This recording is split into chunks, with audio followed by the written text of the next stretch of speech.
Let me give you a few examples on ways to create. Write a book. We already talked about that, right? With Amanda Hawking. How many people here like to write? Would you like to write enough that you would like to write a book and actually share it with people to some extent? Maybe sell it? Okay, keep your hand up if that's the case. All right? Keep your hand up for right now. I want you to, if that's what you want to do, just keep your hand up just a little bit. How about starting a blog? That's again for the writers, but somebody who wants to start a blog. Okay, we've got folks like Ariana Huffington who started the blog and now is the top blog in the whole, if not U.S., if not the world, U.S.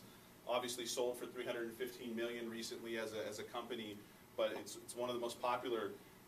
I have a friend, his name is Harry McCracken, and actually his wife was supposed to be here tonight and she didn't show up, so hopefully everything's well with that. But Harry used to be an editor for PC World magazine, and he decided he didn't want to do that anymore. I'm not sure what the reason was, but I know that he has started his own blog called Technologizer, which helps him creatively fulfill his passion to cover technology news and to talk about technology issues. And it's an incredible website. It's very, very popular. And I've seen him talk and connected with some of the most influential people in the press and the media and at some of these technology companies, all simply because he's continued to pursue his passion. Design a product. Now, previously I had taken one person, for instance, out of the Etsy mold, the Etsy site. Her name is Tracy, and she has a name called Photoglassworks on Etsy, and she actually etches artwork onto glass and creates jewelry and all that kind of stuff. And she had a success story talking about having created a few things here and there and having been told by a lot of people that it wasn't a real job, that what she was doing, pursuing her passion. And eventually she was able to actually quit her full-time job and pursue just doing this. And if you see all the photos of her, the photos are all being taken literally looking like they're in a bedroom or living room, sitting on a table, working on what it is that she's passionate about. Anybody here like to create some sort of art or product? Okay, it doesn't have to be art, it could be a product, okay? Like the guys I talked about afterwards from Glyph, that product for the iPhone. Who would like to create something like that? Some useful piece of hardware that people could end up using. Okay, DJ? How about hosting events?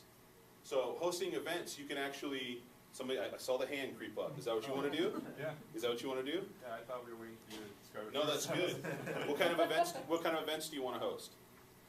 I mean, just general events, but I don't have enough friends to do it, so. Wait. Wait. Huh? I didn't ask if you had enough friends to do it, because I'm pretty sure you do. I'm pretty sure you have a few other folks around here that might be willing to connect with you with somebody if you make that connection, or some folks outside of here that might be willing to. So what kind of events do you want to host? Just general events for common interests. Because occasionally I work with like disabilities as well. Okay. So I try to get a general. So I'd like to get a general seminar or community together like that, just for recognition and to get other families that can relate to each other and type of thing. Okay. How many people are members of CINA, Vicki? We have 23,000 members. 23,000? Is that enough people? Maybe one or two of those might be willing to connect with you and see about helping you out with that? Well, technically I just joined today. So. Doesn't mean I have yet to meet all of them. Yeah, I haven't met all of them either, so it's okay. We can meet some more as we go along. But I guarantee you, if you put it out there, you tell people about that, you actually reach out a bit, it'll happen, and it'll happen sooner than you think. Cassie Phillips, she hosts an event called FailCon and a whole bunch of other great conferences, but FailCon in particular, I've been really, really impressed. She basically hosts an event that's all about failure, and all about what it means to fail and what it means to pick yourself up from failure. Last time I believe she had David Pogue from New York Times, I think it is. He's a tech editor for New York Times, and a number of other big names that all came out in order to support for her an event, and I believe that she's only on FailCon number 2 or 3. Okay, so she's hosting events. She did it, and she's actually helping others, and she's made a business out of it. Starting a company. You guys all know that Steve Jobs started off in a garage, right? With only a couple $100, right? All right. I don't think he cared how many friends he had around, and he made it happen. But But then there's my friend, who happened to be Harry McCracken's wife, Marie Domingo, who again I was hoping would be here. And she is a public relations professional. Not only is she a great public relations professional, but she's also very well connected. She honors people, she respects people, and she connects with people, and she connects others to other people all the time. And she has taken a job previously working with a lot of tech companies in their PR departments, and now is doing her own PR work because she sees that she can still pursue her passion and she can drive her business the way that she wants to, just simply by being creative and a connector and communicating to folks.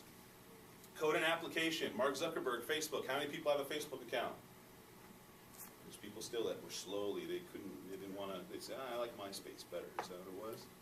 And then, you know who Mark Zuckerberg is, obviously, but there's a company that I've been pretty impressed with called LaunchRock. And what LaunchRock is it's a group of a few kids, a few folks, who were at an event on a weekend where they call it the Hacker Weekend, where they sit there for a couple days and they just hack something together, some code, and see what comes up of it. So you have a weekend, you have a finite amount of room in order to create something, and if you don't, you don't.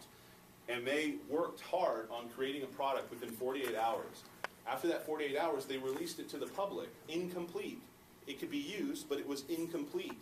And they let other folks know about it. Well, folks started to use it a little bit. The impressive thing about it is that they don't go more than 2 days without adding something to what they've done. They're letting everybody in on the process of creating it, listening to what other folks have to say about it, and they are constantly communicating. They have a blog, and so they're constantly telling people, take a look at what somebody created using our service. Take a look at what we're planning on doing with our service. What do you think? And so they're having an open communication with them. I've been really impressed with what they've been doing. And then last but not least, and I had to call out Vicky here, but I think one of the most important ways that you can create, if you're not going to do it for your business, is a lot of people are very passionate about just simply connecting other folks and empowering other folks to do things that they couldn't have done without a little bit of help, right? Anybody who thinks they can do it completely on their own is slightly fooling themselves. You can likely do a lot on your own, but you can do a heck of a lot more when you're actually connected and collaborating and working with other folks. So I'm going to buzz through the rest of this here. Now on to connecting. We already established that this isn't much of a way to connect nowadays, right? Would you guys agree it's not much of a way to connect with folks nowadays? So there's a few other ways to connect it, and I think a little bit more of an efficient manner. You guys, we just talked about Facebook. How many people here have a LinkedIn profile? Okay. How many people have watched a YouTube video? Okay, I think we expect everybody to have their hands up. And then anybody here on Twitter at all? I tweeted. You tweeted it just a little while ago. These are a few additional ways to connect with folks. Okay? A phone call is fine. An email is still fine. Sending somebody a letter is perfectly fine as well. But there's multiple ways to connect with folks and to get to know folks and to learn a little bit about them. All right? Am I going too far over here? You want to cut me soon? Okay, all right, perfect. I'm waiting for the big, what is it, the big hook that comes out and pulls you off? The cane, there we go. How many people here have done business with somebody that they've met on the internet? Raise your hand. How many people here have collaborated with somebody or done work with somebody that they've met on the internet? All right. How many people here have met 3 or more people on the internet that they had never known before in person, and they became friends with them because of that? Anybody? Okay. Great. All right. I see people pointing. So if we go back to how business was before, ABC, which was a term that was used in a movie called, what was that? In Sales. So good. It's not just the movie Glenn Ross. Huh? It's all over the place. So ABC, everybody's going to tell you that ABC in sales means always be closing, meaning always close the sale. Do whatever it takes in order to get that sale to close. That should be your number one priority, always be closing. I'm going to say that that's garbage. That's garbage now at least, because it doesn't work. The difference between having a customer and having a sale is having somebody that's connected to you, that wants to do business with you, that's an avid fan of who you are as a professional, in what you're doing for a long period of time, versus that one sale where you make a buck and you move on. So what I say is, it's always be connecting. Always be connecting is far more important than always be closing. So 2011 is ABC means what? Always be connecting. One more time. ABC is Always be connecting. always be connecting. Because people want to do business with people that they know and that they trust. It's that simple. And if anybody in here doesn't want to do business with people they know and they trust, let me know. Because so far it's been 100%, I believe, that if I ever ask the question, how many people here want to do business with people they know and they trust? Raise your hand. I was about to say, Joseph. So people want to do business with people that they know and they trust. People are social. Businesses are run by people, so they are social too.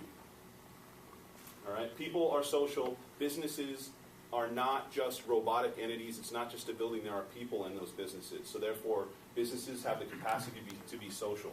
So my suggestion is to embrace the social. Be social. Be okay with being social. Learn what it means to actually interact with your customers, listen to your customers, connect your customers to each other if they have like-minded ideas and interests. A couple quick things, and I'm going to actually just cruise through this here, is that a couple social things to pay attention to when it comes to doing business or being an entrepreneur is to pay attention to something called social proof. And what social proof essentially means is, and this is there were a number of iterations in regards to how it's defined, but making the assumptions that surrounding people possess more knowledge about the situation, then they will deem the behavior of others as appropriate or better informed. What that means is, if you hear from your friend who you trust and you know that this particular company is a good company or has done something to take care of you professionally, you're more likely to go ahead and help them out, or go ahead, and do business with them.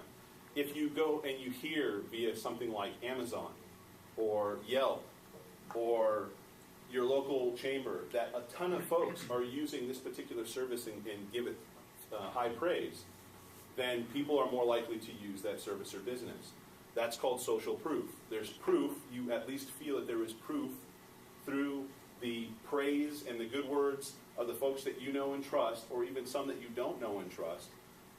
And that drives your willingness to do business with somebody. You cannot do this unless you actually build that. Going and using ABC, the old way, always be closing, doesn't get you to this point. Doesn't get people to say high praise about you. And the other is social capital. So social capital is reputation, trust, and relationships are each earned at varying levels through our action and words. Social capital and intellectual assets are defined by both online and real-world conduct.